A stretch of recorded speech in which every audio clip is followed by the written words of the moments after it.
I can't wait to show you the newest station in my craft studio.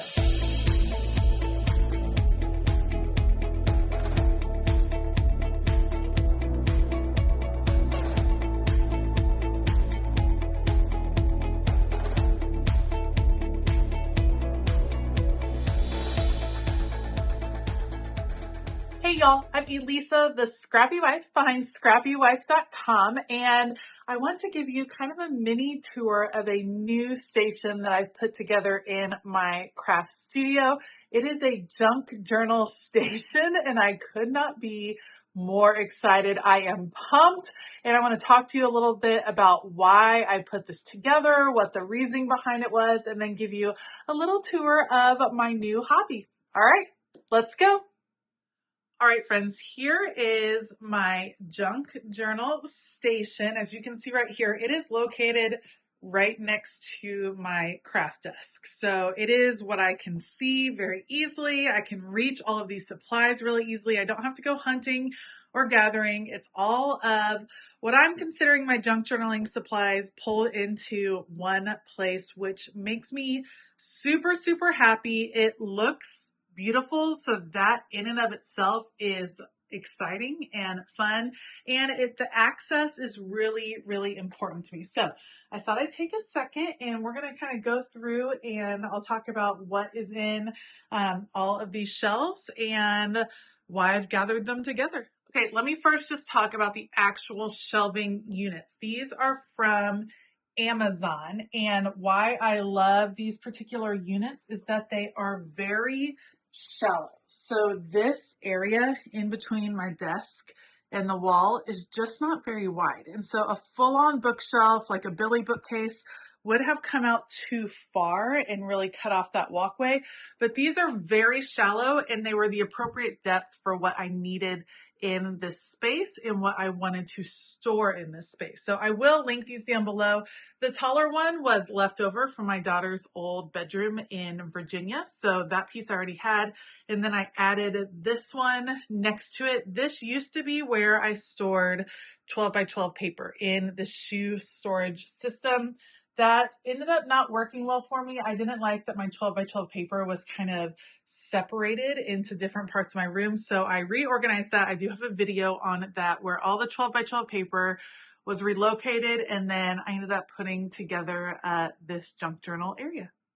Okay, let's get started here on top. So on this shelf, I have these little desk pieces. These are acrylic stands, and you see it has a super cute scallop. And I thought these stands would be perfect for holding some of those use sooner rather than later supplies. So I have different postcards that I've collected in different sizes, cards. I have some junk journaling sets or kits kind of coming in from a few different companies that I can keep. These are odds and ends stickers that I have that I really want to use, bigger ephemera pieces, more stickers. So these are kind of odds and ends, but I love that they're out and easy to grab. It's some of those odd types or sizes that you just don't know how to organize them. And the fact that they're sitting out really helps me a lot. There's still more room to add places or add things back here, but also this is a great visual for me. As these start to get full, then it's like a use it or lose it type situation. So anytime you're having systems or trying something new and collecting new supplies for it, it's important to have some sort of bin or container that kind of limits you, because it can be really easy to just start gathering a ton of stuff and really go overboard. Behind here, I do have a bag. This is from Natural Life. I have this ready to go so I can throw stuff into it in junk journal on the go. And then this is just a large wrapping paper kit and one more bag back here. So that's kind of my on the go situation. I can just grab it, pop stuff into the bag, and I can bring my junk journal with me as I take the children to all of the places. Down below this is my ephemera storage. So I had these storage drawers before. They were sitting on top of the shoe storage system, and I love them.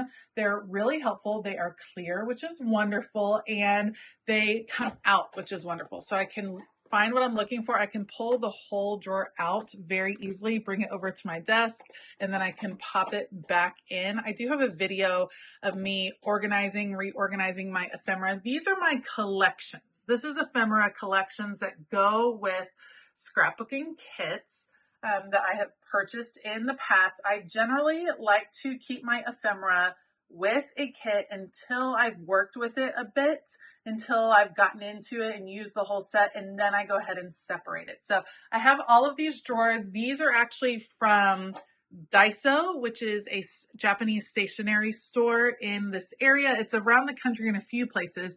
I was able to find an additional set.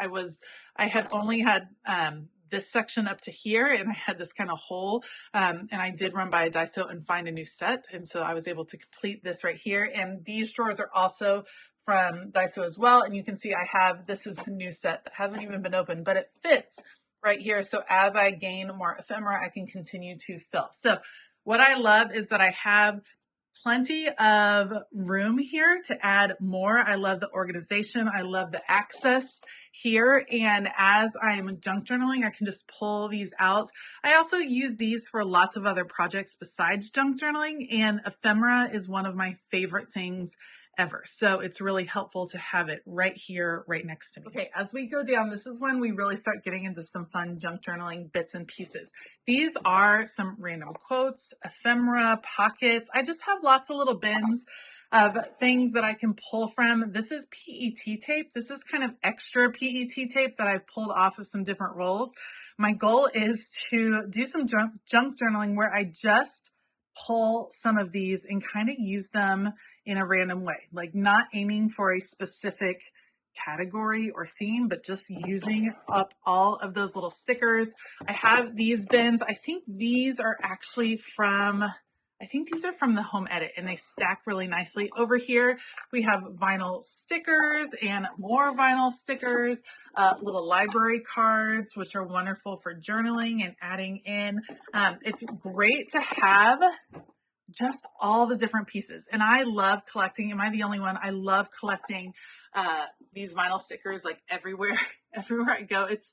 This is the souvenir I go for. So I like having some to choose from. I use them to decorate my planners. I'm going to use them to decorate my junk journal. And I think it's going to be fun just having those as a collection. So I can dig through. Some of the fun of junk journaling is just digging through what you have. So it'll be awesome to be able to pull these out and find what I am looking for.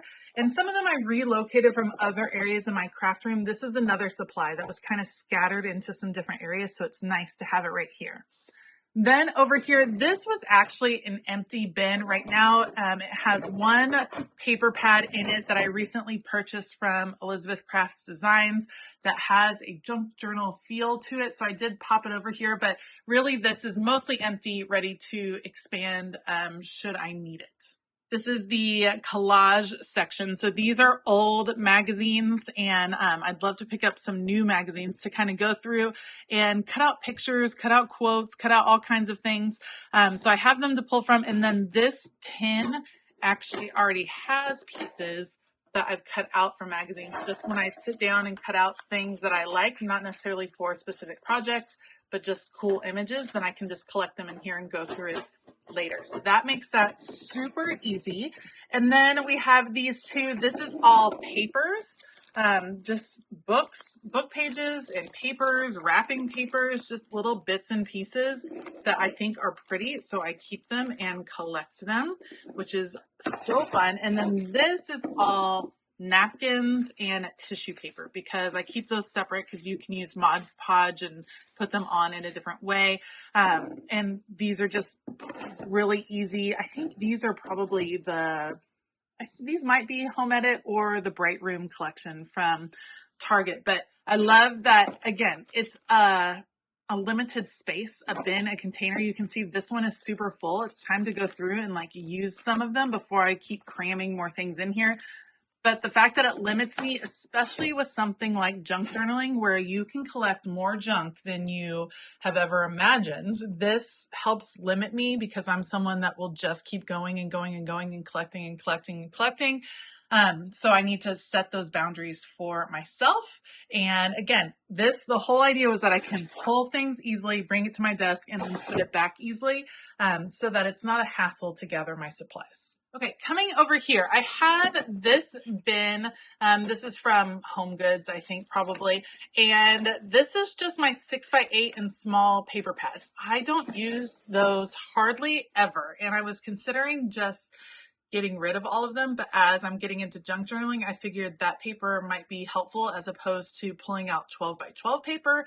So I decided to move those over here. This is one of those categories where I'm like, hey, this one, I'm thinking I would like to just get through these and then not replace those 6x8 paper pads, because that's just not really my jam. So, but having them over here and accessible is going to be helpful. That's separated from the rest of my paper. I did have this over in the 12x12 section, but I think having it over here, I'll be much more likely to grab for it. Moving on up, I have these two bins. These bins, just like this one, these were all Amazon purchases, just clear bins, because I love me some clear bins. This one has collage paper and rub-on transfers. Love some rub-on transfers, and they work very well with junk journaling and collage, with some tissue paper as well from Jane Davenport.